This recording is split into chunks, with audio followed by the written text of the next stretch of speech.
काय लिहिलं? फ्रिक्शन. काय असतं बरं फ्रिक्शन? के बीच में जो उनके बीच में जो एनर्जी होती है उनको हम बोलते हैं। बरं, ठीक आहे, ठीक आहे. फ्रिक्शन माहिती आहे आपल्याला चांगल्या भाषेत, मराठी भाषेत त्याला काय म्हटलं जातं? घर्षण. काय म्हटलं जातं? घर्षण. घर्षण काय म्हटलं जातं? घर्षण. ठीक आहे. आपण घासणं म्हणतो, ते घासणं नसतं. ठीक आहे. ते असतं काय असतं? घर्षण. ठीक आहे. दोन घर्षण. हां, दर्शन कसं आहे तसं घर्षण. ठीक आहे. तर तर फ्रिक्शन म्हणजे काय? दोन ऑब्जेक्ट्समध्ये रिलेटिव्ह मोशन झालं तर त्यांच्यात काहीतरी हीट प्रोड्यूस होते. ती कोणामुळे हीट प्रोड्यूस होते?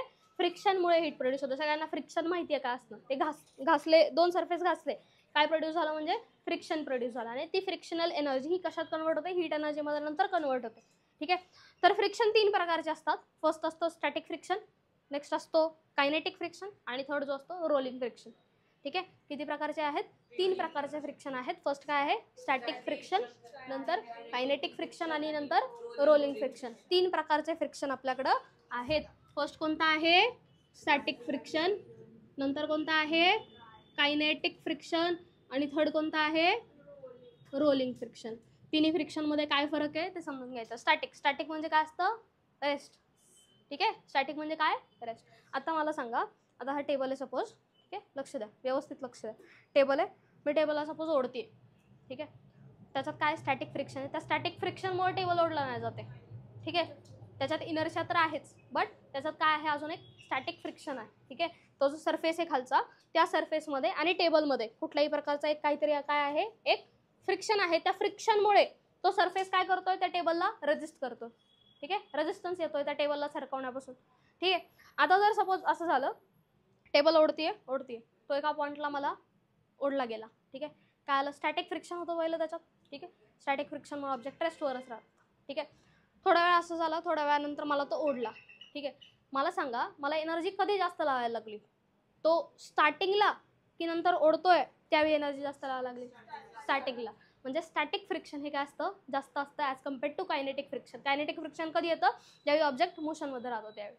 ऑब्जेक्ट मोशनमध्ये राहतो त्यावेळी काय होतं? स्टॅटिक फ्रिक्शन थोडासा हाय असतो, स्टॅटिक फ्रिक्शन जास्त असतो. नंतर काय होतं? कायनेटिक फ्रिक्शन येतो, की जिथे स्टॅटिक फ्रिक्शनची लेवल थोडीशी काय असते? हायर असते, किंवा स्टॅटिक फ्रिक्शन थोडासा अमाऊंटमध्ये काय असतो? जास्त. त्यामुळे ऑब्जेक्ट पटकन हलवता येत नाही. ठीक आहे. कायनेटिक फ्रिक्शन आलं, कायनेटिक फ्रिक्शनची क्वांटिटी थोडीशी काय असते?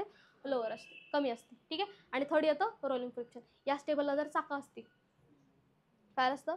रोलिंग फ्रिक्शन आलं असतं. या स्टेबलला काय असती? चाकं असते. तर मग मला सांगा, रोलिंग फ्रिक्शनची व्हॅल्यू जास्त असेल का? नाही. रोलिंग फ्रिक्शन यांच्यापेक्षा कसं असेल? कमी. म्हणजे फर्स्ट सगळ्यात जास्त कोण येतं? स्टॅटिक, नंतर कोण येतं? कायनेटिक, आणि नंतर कोण येतं? Rolling friction. समजतंय का? समजलंय? मग आता फ्रिक्शन कशावर डिपेंडंट आहे? एकतर तो त्या ऑब्जेक्टचं नेचर कसं आहे, सरफेस कसा आहे, स्मूथ आहे, कसा आहे. ठीक आहे. आणि दुसरी गोष्ट, तर त्याच्यावर काही लुब्रिकंट लावलाय का? लुब्रिकंट म्हणजे असं काहीतरी आहे की जो फ्रिक्शनला काय करतो? प्रिव्हेंट करतो. म्हणजे फॉर एक्झाम्पल, जर ऑइलिंग करतो आपण, सायकलमध्ये ऑइलिंग करतात, गाड्यांमध्ये ऑइलिंग करतात, ग्रीसिंग करतात, तर ते कशासाठी केलं होतं? दरवाजाचा आवाज येतोय, तर दरवाजात काय सोडतो आपण? ऑइल सोडतो. का? कारण त्यांच्यातलं फ्रिक्शन काय व्हावं? कमी व्हावं. ठीक आहे. तर फ्रिक्शन जर कमी करायचं असेल, काय लावावं लागतं आपल्याला? लुब्रिकंट्स टाकावे लागतात. लुब्रिकंट्स म्हणजे ऑइल असेल, ग्रीस असेल. ठीक आहे. अशा गोष्टी आपल्याला टाकाव्या लागतात. हे समजलंय का? बेसिक समजलंय? मग फ्रिक्शन हा डिपेंडंट असतो सरफेसवर, आणि दुसरी गोष्ट तो डिपेंडंट असतो तुमच्या नॉर्मल रिॲक्शनवर किंवा वेटवर थोडक्यात. ठीक आहे.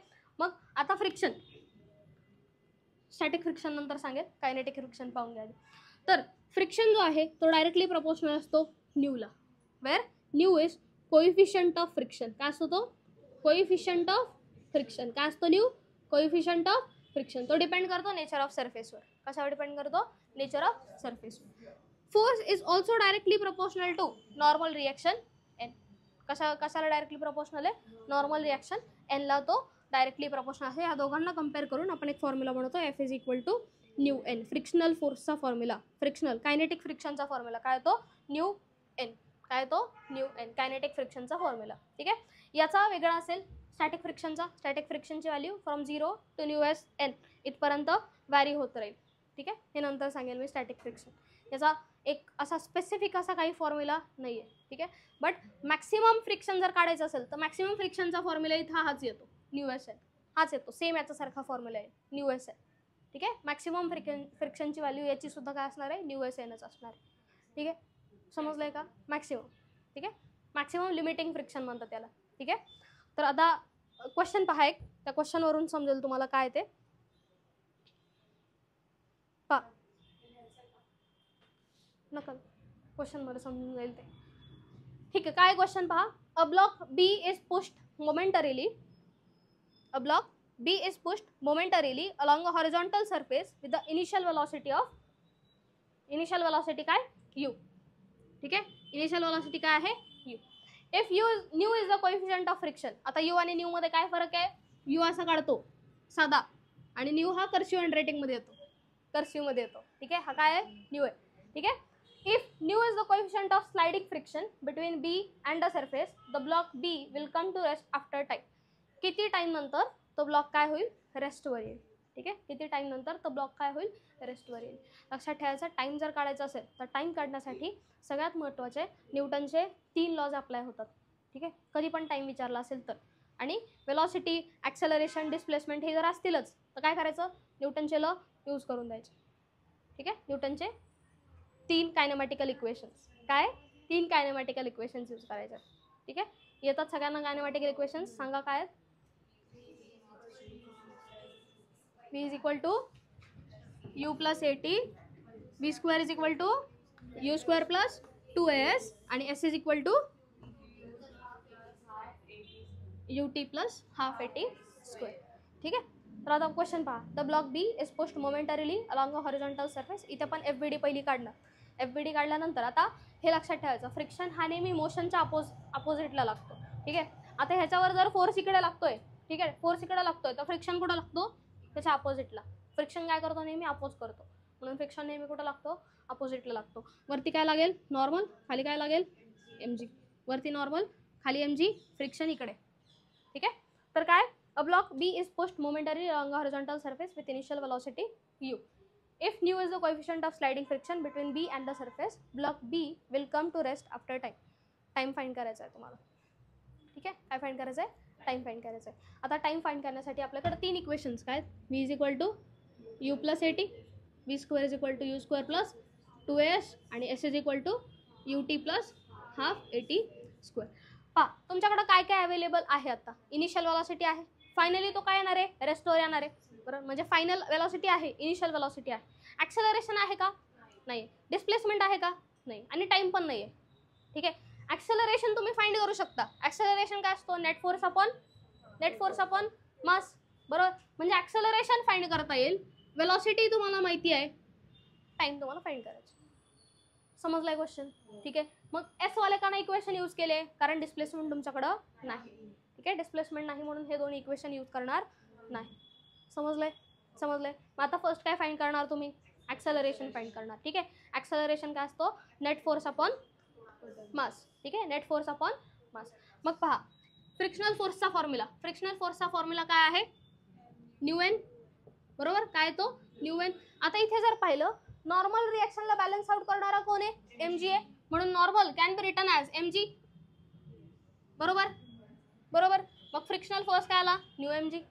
ठीक आहे, फ्रिक्शनल फोर्स काय आला, न्यू mg. 99% केसेसमध्ये असंच होता, 90% केसेसमध्ये असंच होतं की इथे नॉर्मलची व्हॅल्यू ही mg येते.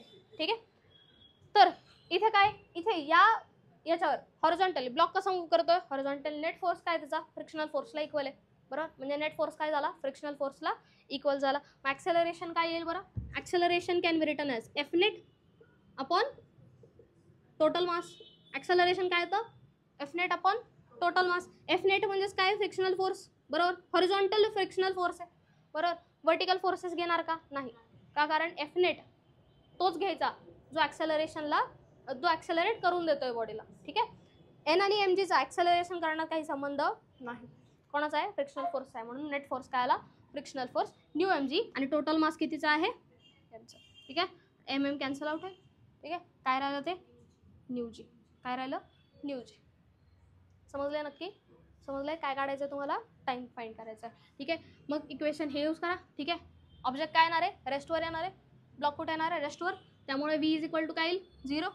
इनिशियल वेलोसिटी u आहे. ठीक आहे, इक्वेशनमध्ये पुट करा आणि ॲक्सेलरेशन तुमचं किती आहे न्यू जी येते, यू नाही आहे न्यू येतो.